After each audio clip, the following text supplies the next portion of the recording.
since we have no introduction, silly introduction for you, we just saw Doctor Strange. Well, I could say, we saw Doctor Strange, this weekend's second best movie about a man who wants to save lives instead of take them. Yeah, so we saw Doctor Strange, the new Marvel Studios. That was the only other movie we saw this weekend. Yeah. Wow. Yeah, so we just saw the new Marvel Studios film Doctor Strange. That's a dumb moment if there ever was one. And I really liked it. What do you guys think? Yes. Yeah.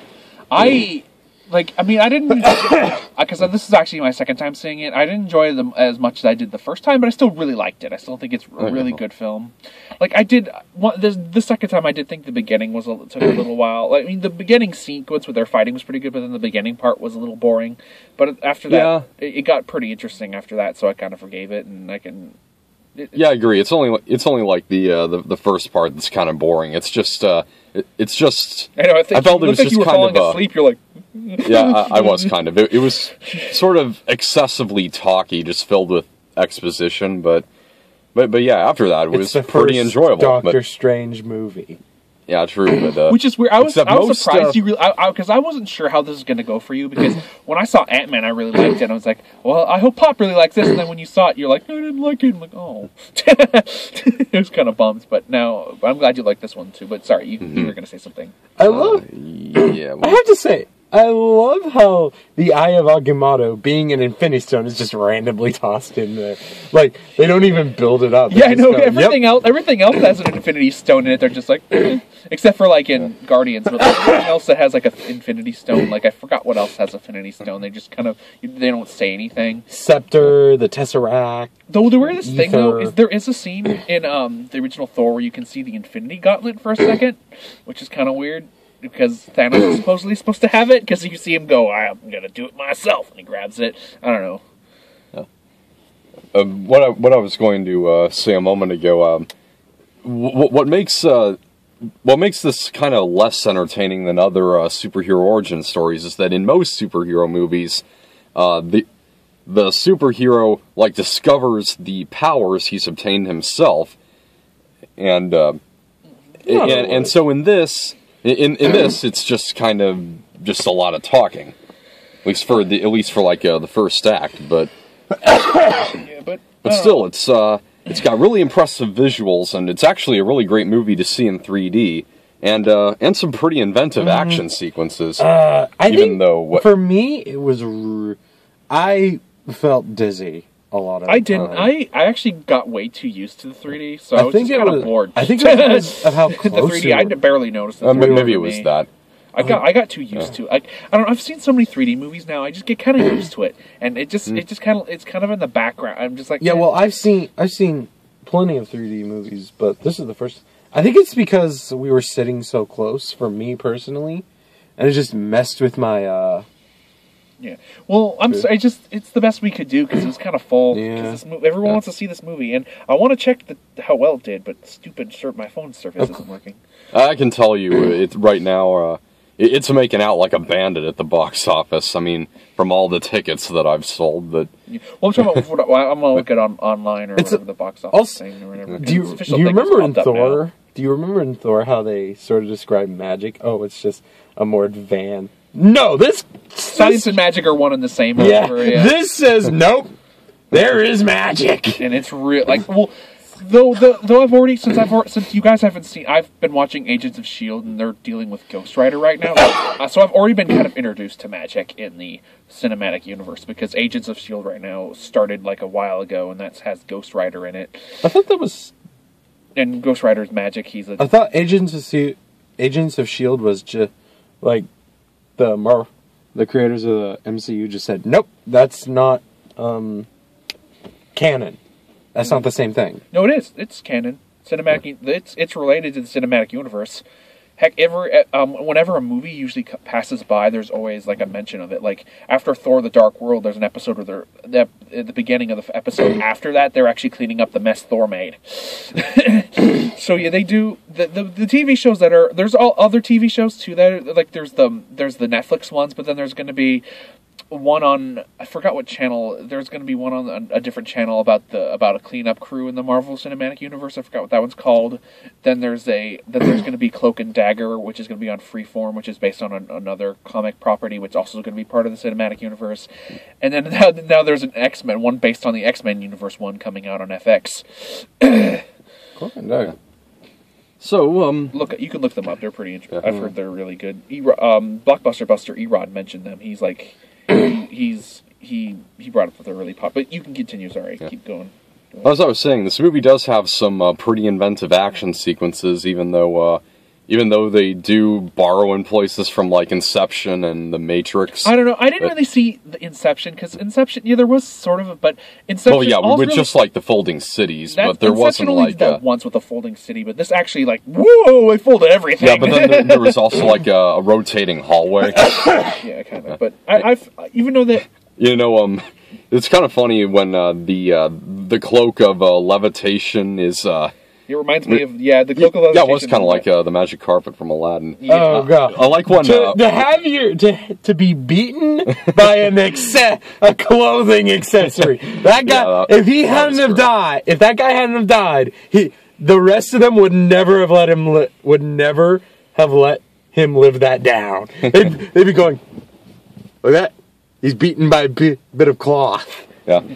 Okay. I was going to say, I like how. But on the terms of the box office, Doctor Strange is number 1 with an 84%, with 84. Trolls is number 2 at 45. Hacksaw Ridge is number 3 at 14 million. Yeah. So Doctor Strange is 84. Trolls is 45 million. That's about what I thought. Hacksaw is 3 with 14. Apparently, we won't have time. I was going to say, I like how during that one fight scene, the cloak is like stopping Strange from like grabbing an axe off the wall. Like, no, don't. We've already ripped off the Matrix enough. Yeah. Yeah. And yeah, but performances were good.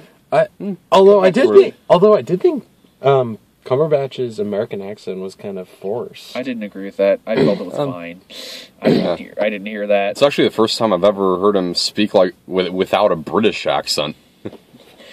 I don't know. I've heard him speak English before, and I think he did a pretty good job. I didn't notice too much. I mean, I think it's just because you're used to his British accent that it just sounds weird. I've done that before. I'm like, man, that sounds weird. But then it's like, oh, never mind. Now I got used to it. Like I remember, what's his name? Ooh, the son of Mad-Eye Moody. What's his name? Shoot, the guy from Ex Machina or whatever his name is. The actor Domhnall Gleeson. Domhnall Gleeson or whatever. He's Scottish or whatever, and I'm used to hearing his Scottish accent. And then when I heard him speak English in Ex Machina, I'm like, that sounds weird. I'm not used to that. Yeah. But fun fact: Tilda Swinton turned 56 yesterday. Oh, good for her. Yeah. She's. So what do you guys think of her in this? She was good. Yeah. Though she wasn't in it enough, but she was good. Yeah. And why is it that everyone is only complaining about the change of race of the Ancient One, but none of them complain about the fact that they also make the character female in this? Yeah. I mean, why? I think they changed Baron Mondo's ethnicity as well. Yeah. Well, Nobody. Well, I'm glad no one complained about that. Like, the woman thing doesn't bug me. It's just that I do think I am kind of bummed that they didn't use the right race or whatever. But at the same time, I don't mind that much because she's still. And of course, it is because they want to appeal to China. That really gets blockbusters in the bank. Like some movies like Transformers: Age of Extinction will do things that'll really appeal to the Chinese audience. Yeah.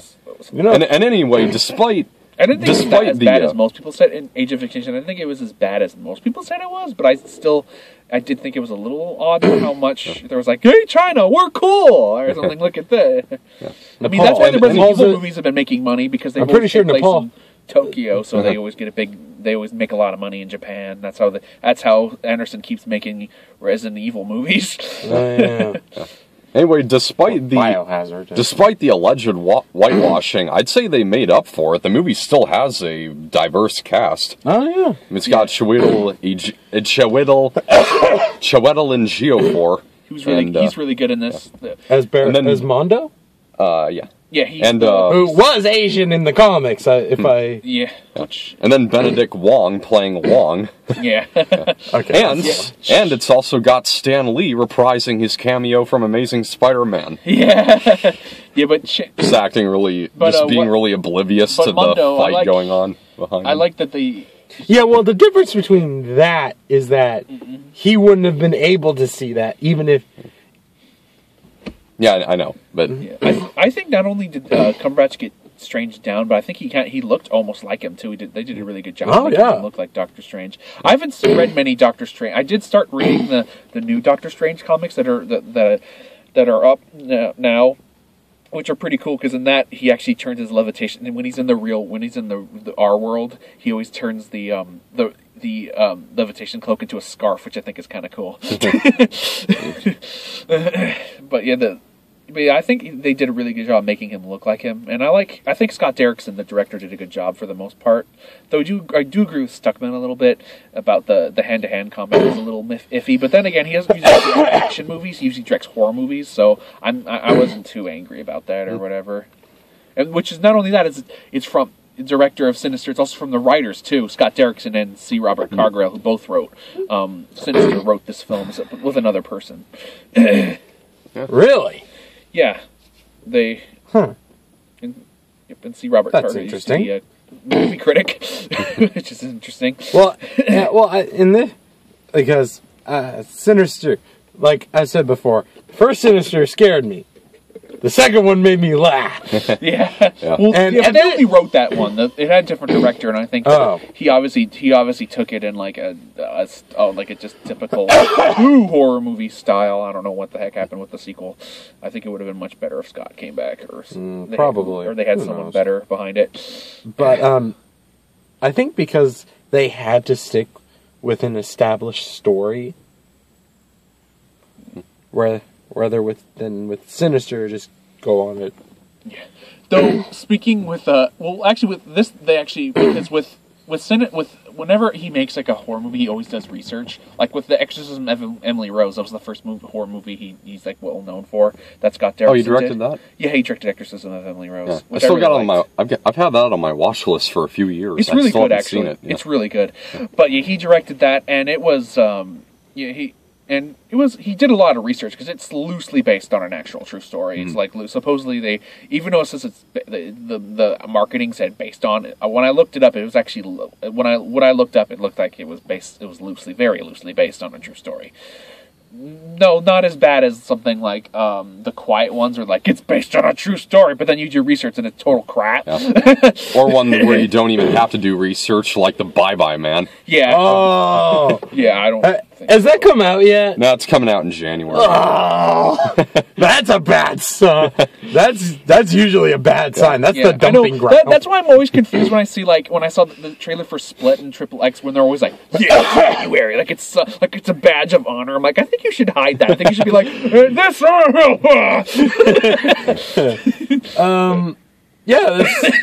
this. Very fun. This was Rachel McAdams was good too. Rachel. I will have to say, I think they shouldn't have revealed Dormammu in this one. I thought it was fine. Yeah. I mean, the way they had to kind of show, like, were they just supposed to not show him when he's doing that thing at the end? That I'm not going to spoil what happens. Yeah, I mean, like, maybe I'm coming from having, remember Green Lantern? Yeah. And I don't know. I didn't think it was as bad as what they did with the villain in that. I just think besides, it's not like he fully defeated. Dormammu might come back in a few. That's true. You never know. They might anyone who knows, he's not exactly the Yeah. Entity who keeps his word.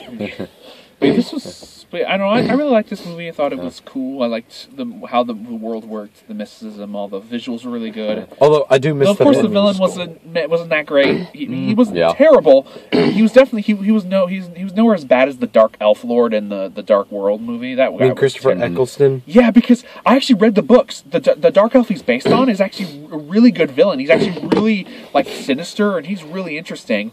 But then they portray him as like this boring guy in the Dark World. I was really after I actually read the Thor comics. I'm like, wow, what the heck did they do to this guy? He in the movie because he's so bland, and you read the books and he's so interesting and like, wow, it's so you're just like in the books you want to punch him in the face how bad he is. But in the movie they just made him this boring guy. But I didn't feel Mads Mikkelsen's character was as bad. The two main roles that people know him from is what was it? Le Chiffre, and he was also Hannibal Lecter in the Hannibal TV show, which he was really good. He was really good in that show. And I also saw him in a foreign film he was in, 2 foreign films.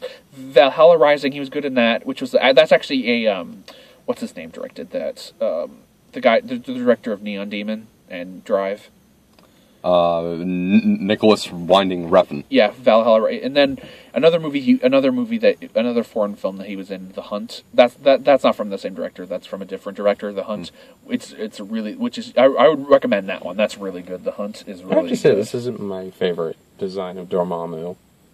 Yeah, he's not, but I don't know. He didn't bug me that much because he's not. Really all that much. I miss the flaming head. Yeah, that's all I'm saying. I miss that. Oh yeah, was Dormammu in Marvel vs. Capcom or something like that? Yeah. That's the guy. But yeah, I don't know. I like this movie. I'm looking forward to seeing Doctor Strange in more movies after this. Yes. I also want to read more stuff with him. I don't know. For most of the main heroes, like Marvel Studios has some good casting. Yeah. Well, also, one thing I did want to bring up about this is in Stuckman's review, he talked about Doctor Strange like he's like this. They're doing a movie about a very lesser known character. Yeah, I mean, Doctor Strange is a huge he's from people outside of the comics don't know who he is, but he's really big in the comic. Like Doctor Strange is a huge deal in like the comic world or whatever. Like he's like probably the most popular sorcerer character in comics. That was next to Dr. Fate from the DC universe. Another doctor. What's with this? Magicians and doctors? But yeah. Maybe there's a medical degree in the sorcerer world? I don't know. Yeah, but Cumberbatch wanted to be Doctor Strange. If they don't want me to be the Doctor, well, then I'll just be Doctor Strange instead. You really wouldn't get that. Let's rip this up because anywhere longer and we might not be able to get dinner before. I don't think we're going to be able to at all. Well, I think we should. I mean, I've already eaten, but I mean, I haven't. We can just go to Jack in the Box. It's really close, and we can get done with that fast. John doesn't eat. John's a fast eater. That's true. Mm-hmm. Yeah, so we'll just go to Jack in the Box. We'll be done in like a second. It's fine. So okay, so let's grade this. I give this an A-. Right. I really enjoyed this. Yes. Okay.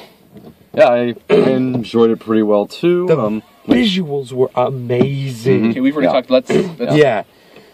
So yeah, it was funny. Had some interesting philosophy, and it was a pretty good time. Although one more thing I wanted to add: what was the point of that little message at the end of the credits about driving safely? It's a joke because he crashed. Well, yeah, but because we see that, we kind of already know we'd want to drive safely, right? I know, it's just a joke. I mean, it's kind of... joke. I know, it's still just kind of a joke. It's just a cute... How did he survive that crash anyway? I don't think anyone... Because when I first saw when I saw this like last on Thursday, everyone just burst out laughing when they saw that. They just loved it. I don't think anyone from Fast and Furious survived a crash that big. Wait, are you talking about the crash at the beginning? Oh, yeah, definitely did. The car crash. Paul Walker didn't survive such a good trip. Or are you talking about the one where the guy goes right back in? All right, so let's... Okay, so what do you think? I could understand like a message like that at the end of maybe San Andreas because of the girl who was texting and driving at the beginning of that movie, but that's not the reason that she crashes. Yeah. Okay, but anyway, I give Doctor Strange a B. A B. That's it. I'm just kidding. I'm just kidding.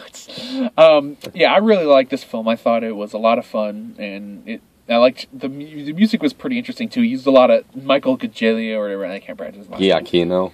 He does a lot of. I wish I wasn't such a white idiot. That's what I call myself when I can't pronounce like Italian or like whatever names.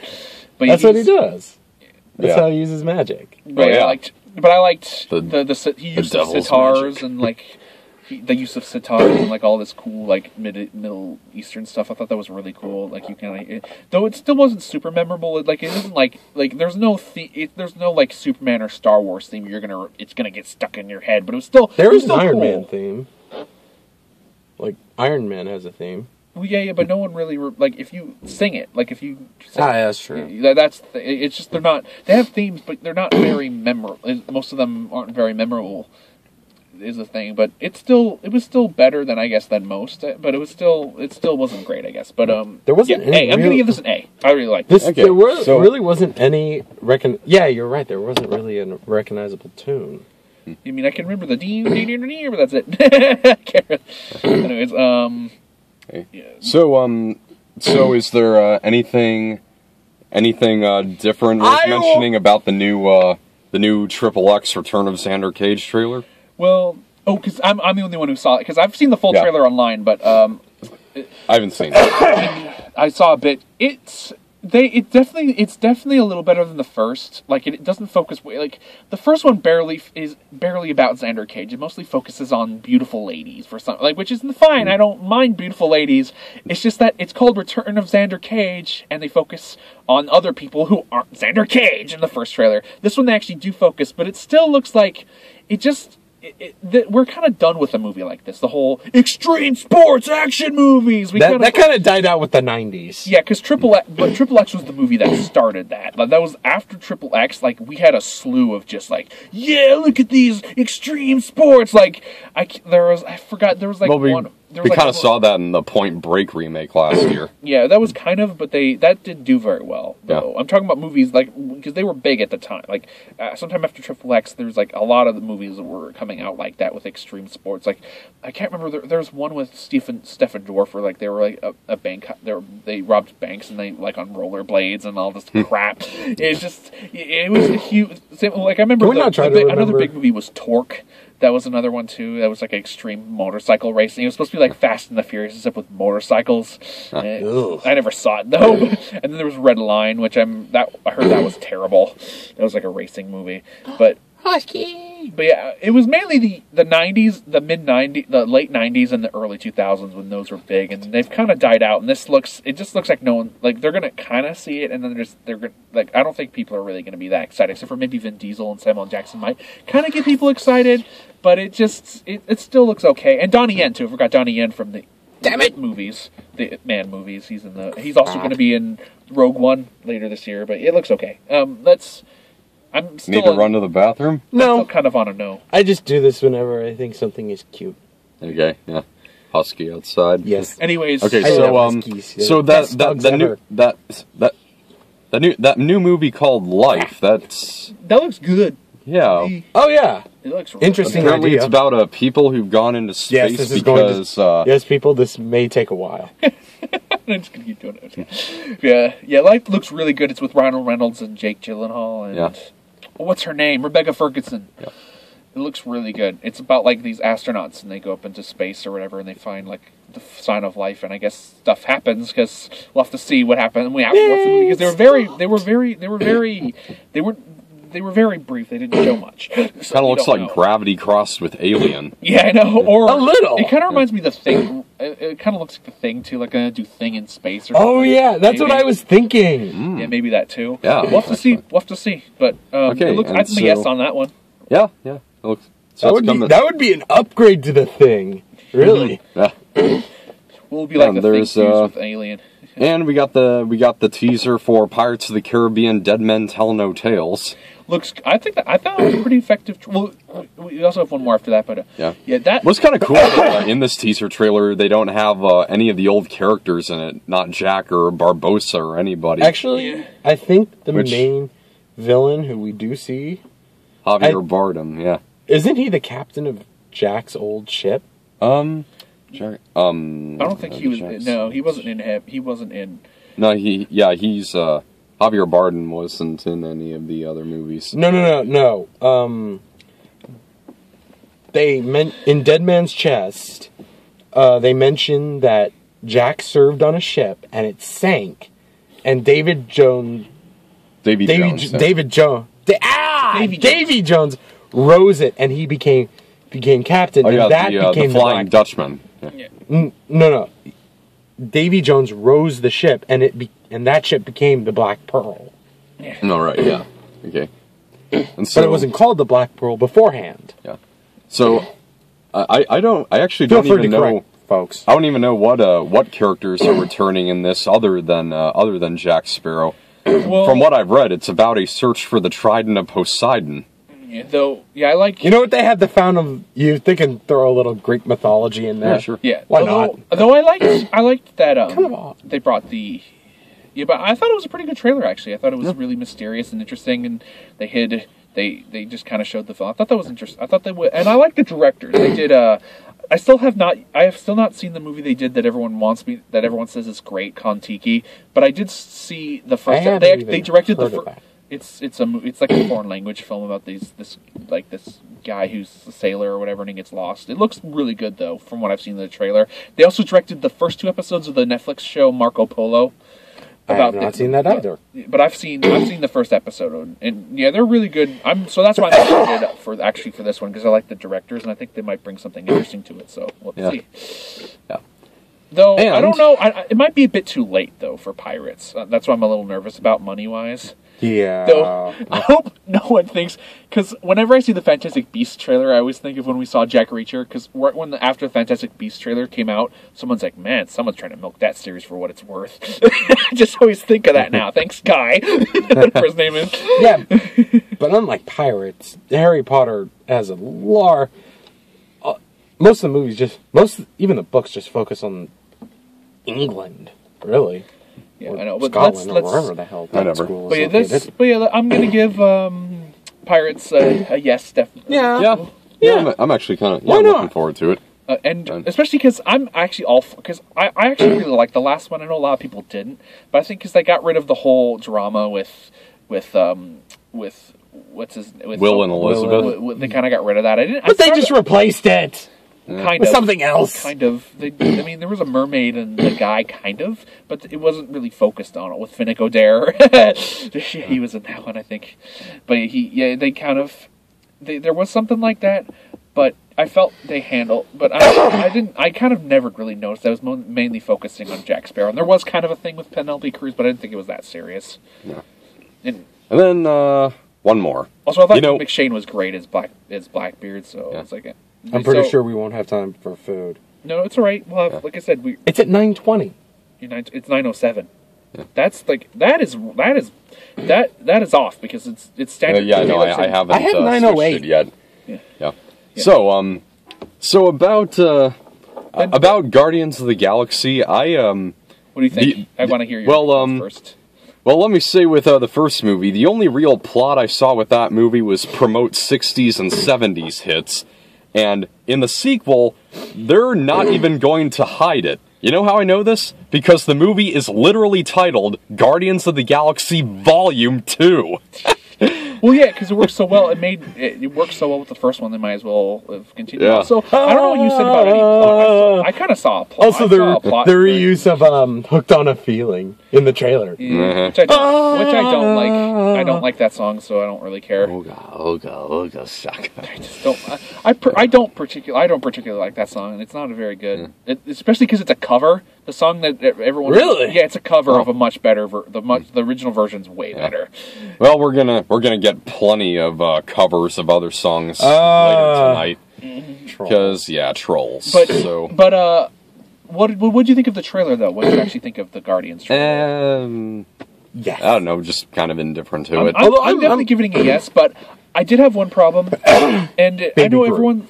Baby Groot does bug me a little bit, not too much, because I'm not saying I don't hate that I hate Baby Groot. I like Baby Groot fine. It just feels like they're bringing it back because it went over so well in the first one. Like because Groot does not take that freaking long to grow back. Because I've read the comics, I've read at least the modern one or whatever, and he gets destroyed. They put a little chip of him in a pot plant or whatever. Then he just grows back and he beats the crap out of them and saves them because they're all captured. My problem is that Groot's an idiot. Yeah. Also, another thing that also bugs me is in the first movie they stopped, thank God, is that they're trying to do this whole thing with Gamora and Peter Quill, which I just don't like. Not just because of the way it is in the comics, because they can if they change stuff from the comics, that doesn't bug me that much. But the way they're doing it with that, it just feels tacked on, and I don't really care. Yeah. Like, especially in the comics, because Gamora is not like his relationships usually lead to sex, and you can't really have sex with Gamora. I'm not going to talk too much into that, but it's just kind of. I kind of want to hear about this. I'll tell you later. But it's just that's piqued my interest. But that's one of and not in the way you think. Because it's not sex. It's not what it's just you can't really do that with her. Because I'll just say Tony Stark tries to, and it just doesn't go very well. we got only like 3 minutes until time runs out on this thing. Although one thing that what are you gonna give I'll say about no, maybe and well I'll do it. Okay, but what are you gonna say? Although one thing I did get from the trailer, I realized how similar Star-Lord and Ant-Man's masks are. All right. See you for trolls. Yeah, okay. See you for trolls. We're about to troll each other. Really get trolled.